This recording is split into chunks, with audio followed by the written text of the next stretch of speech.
দেশের সরকারি চাকরিজীবীদের জন্য আজ একটি ঐতিহাসিক মুহূর্ত। যমুনা অতিথি ভবনে অনুষ্ঠিত সরকারের সর্বোচ্চ পর্যায়ের নীতি নির্ধারণী বৈঠকে নবম জাতীয় পে স্কেল চূড়ান্ত অনুমোদন লাভ করেছে। দীর্ঘদিনের অনিশ্চয়তার অবসান ঘটিয়ে এই বৈঠকে সরকারি কর্মচারীদের জন্য তিনটি গুরুত্বপূর্ণ ঘোষণা এসেছে, যা তাদের জীবনে নতুন দিগন্ত উন্মোচন করবে এবং আর্থিক সমৃদ্ধি নিয়ে আসবে। আজকের এই গুরুত্বপূর্ণ বৈঠকে প্রধান উপদেষ্টা পে কমিশনের কাজের অগ্রগতি নিয়ে তীব্র অসন্তোষ প্রকাশ করেন এবং কঠোর ভাষায় নির্দেশনা প্রদান করেন। তিনি সরাসরি প্রশ্ন তুলে বলেন, কেন এত দীর্ঘ বিলম্ব হয়েছে।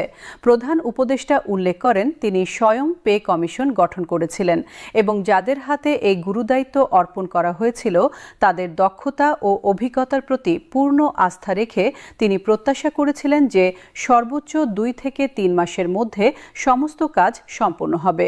কিন্তু এই অপ্রত্যাশিত বিলম্বের ফলে মাঠ পর্যায়ের চাকরিজীবীদের মধ্যে গভীর হতাশা এবং তীব্র ক্ষোভ সৃষ্টি হয়েছে।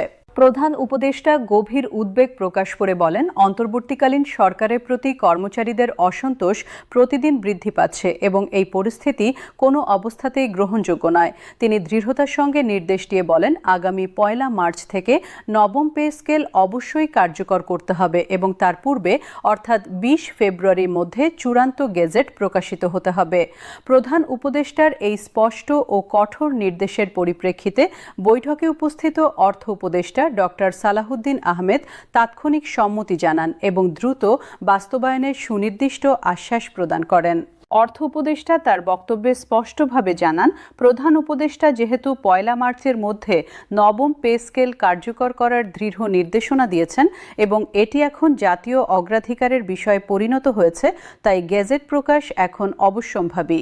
তিনি পূর্ণ নিশ্চয়তা দিয়ে বলেন, কর্মচারীদের মধ্যে বেতন বৃদ্ধি নিয়ে যে ধরনের অনিশ্চয়তা, বিভ্রান্তি এবং উদ্বেগ তৈরি হয়েছে তা দূর করতে আগামী 2 থেকে 3 দিনের মধ্যে অবশ্যই গেজেট প্রকাশিত হবে। অর্থ উপদেষ্টা আরও জানান, দাপ্তরিক সমস্ত কাজ এবং প্রয়োজনীয় হিসাব নিকাশ ইতিমধ্যে সম্পূর্ণভাবে সম্পন্ন হয়ে গেছে।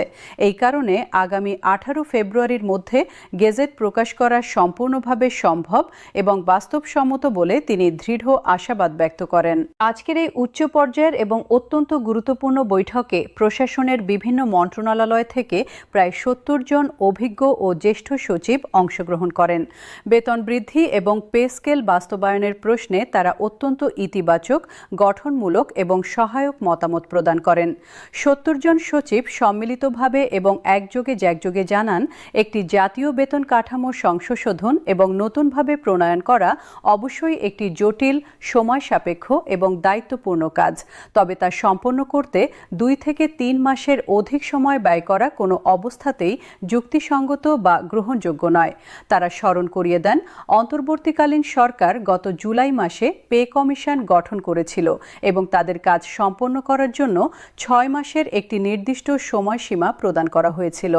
তবে সচিবদের দৃঢ় প্রত্যাশা ছিল যে সর্বোচ্চ 3 মাসের মধ্যে গেজেট প্রকাশিত হবে। সচিবরা বৈঠকে অত্যন্ত জোরালোভাবে এবং স্পষ্টভাবে তুলে ধরেন যে কর্মচারীরা বর্তমানে যে মাত্রায় এবং যে ব্যাপকতায় বৈষম্য, মুদ্রাস্ফীতি এবং অর্থনৈতিক চাপের শিকার হচ্ছেন, তাতে তাদের বেতন যত দ্রুত সম্ভব বাস্তবায়ন করা অত্যন্ত জরুরি এবং অপরিহার্য।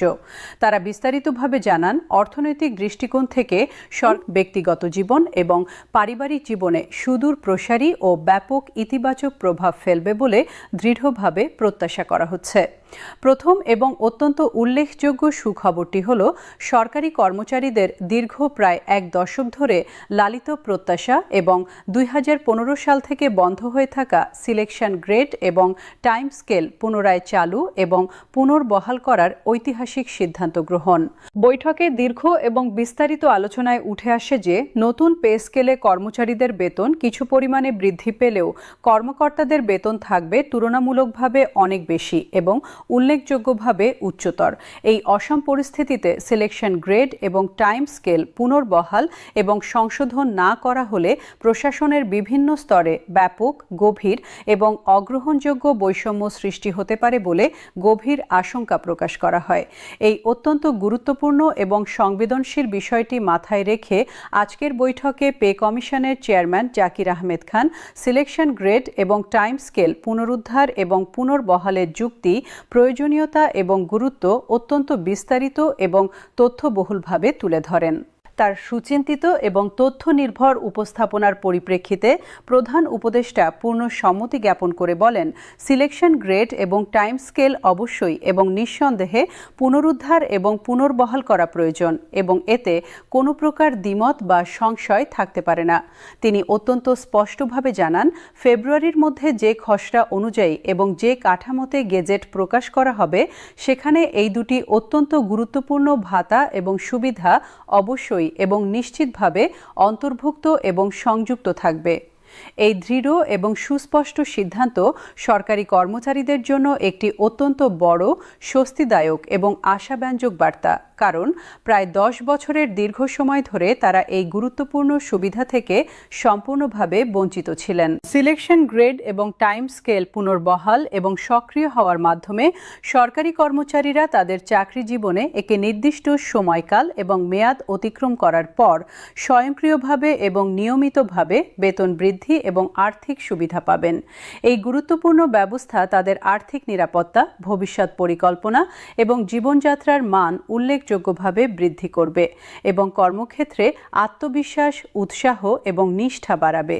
বিশেষত যে সকল কর্মচারী দীর্ঘ সময় ধরে একই পদে নিষ্ঠার সঙ্গে কর্মরত কিন্তু বিভিন্ন কারণে, সীমিত পদের কারণে বা কাঠামোগত সমস্যার কারণে পদোন্নতির সুযোগ পাননি, তাদের জন্য এটি একটি অত্যন্ত গুরুত্বপূর্ণ, প্রয়োজনীয় এবং ন্যায্য সুবিধা।